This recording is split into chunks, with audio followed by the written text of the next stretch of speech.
Celluma is an LED light therapy commonly used in skincare for anti-aging and acne treatment, as well as for pain management, hair restoration, and wound healing.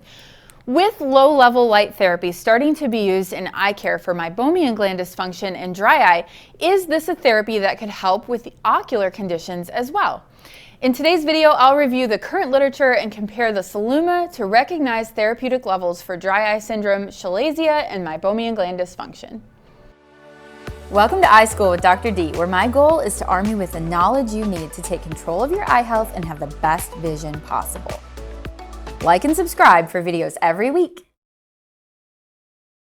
You've made it to Eye School with me, Dr. D. In today's lesson, we're diving into the Celluma as a potential therapy for dry eye syndrome. This channel is all about eye education, and it's also about community. So I would love nothing more than for you to share your experiences and expertise with LED light therapies like Celluma down below so we can learn from each other. And if you found this video because you were searching for information on dry eye syndrome, I've got an entire playlist that I'll leave right here for you to check out. There's all kinds of education there about dry eye and blepharitis that I hope you'll find useful. Low-level light therapy is light modulation or photobiomodulation technology that has been used for many years in various fields of medicine. The emission of blue LED light-specific wavelength is effective against bacteria and Demodex on the skin and lashes, as well as sebaceous activity in the epidermis of the skin. Red light LED-specific wavelengths affect the sebum quality or oil quality, as well as oil expression. In terms of the meibomian glands, LED light causing softening of the sebum and/or better ability to express sebum would be very beneficial for dry eye syndrome and meibomian gland dysfunction, where impacted sebum is causing an issue with the tear film. The added benefit of reducing bacterial load and/or the biofilm, along with helping eradicate or control Demodex, is super appealing for us in patients with ocular surface disease. And by the way, I'm going to link my low-level light therapy video here because I did an entire video on it, and I'll link down below or up above as well my meibomian gland dysfunction video so you can get some background on why sebum quality is so important. So LED light is generally very well tolerated and painless and can be a really nice alternative to other therapies that are comparatively a little bit more what I like to call spicy. So the answer to the question of whether or not LED therapy is effective in a particular tissue really comes down to the wavelength of the light used, the proximity to the skin, and the length of the treatment. That's why these LED devices can vary so widely. It's not so much the strength of the light necessarily, although that can play a role, but it's how close it is to the skin, how long the treatment is, and the specific wavelengths being used. The effectivity is influenced by those factors, and there's certainly lots and lots of variance between devices in all three of those variables.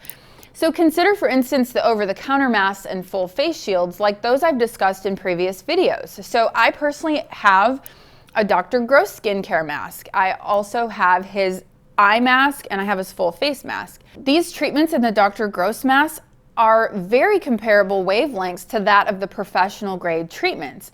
There is inherently no difference in an LED light in a professional grade mask versus a home mask, but there may be a difference in the concentration of lights, how many are there, the length of the treatments, or the proximity to the skin.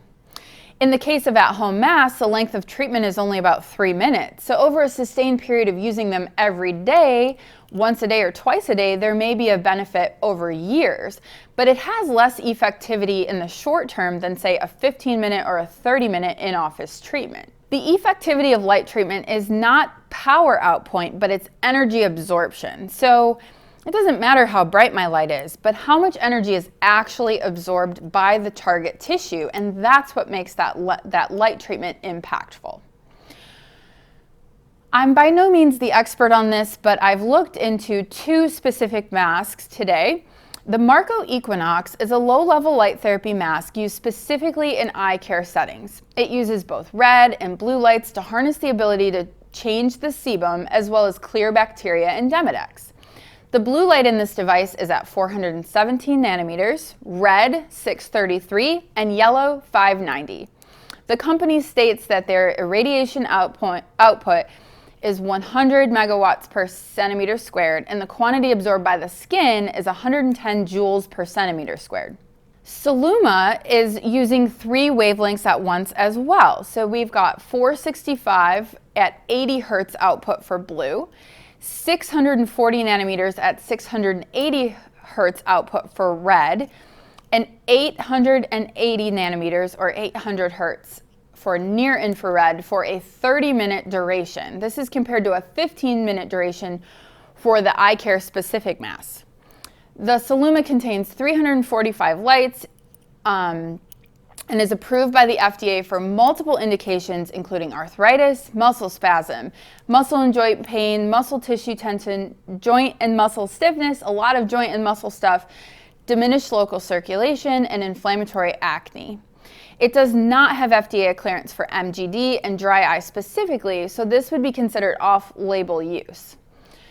And ultimately, with all LED treatments, the effectivity does depend on how the technician places the device as well as the time of the treatment. I have been using Celluma in my aesthetic clinic for rosacea and skincare uses, and we've been introducing it to our dry eye patients as well. Early indicators from our patients, this is not a research study, this is just anecdotal evidence, is that it is a relaxing treatment comparatively to IPL. We've done it on some patients after their IPL therapies, and they felt like their recovery from IPL was quicker. But I will be the first to tell you that more research needs to be done in the area of low-level light therapy, especially in the field of eye care. And perhaps that's a study that I should do in my clinic. I'm definitely set up for it, and that's something I'm considering doing. But before we have widespread acceptance of LED technology with eye care professionals, I suspect that we'll need a lot more peer-reviewed research. So has your doctor suggested LED light therapy for your dry eye? Make sure to comment below with your experience. I hope that helped with understanding low-level light therapy, Celluma, and the Marco Equinox. That's going to be it for today's iSchool lesson. I'll see you next time. Class is dismissed.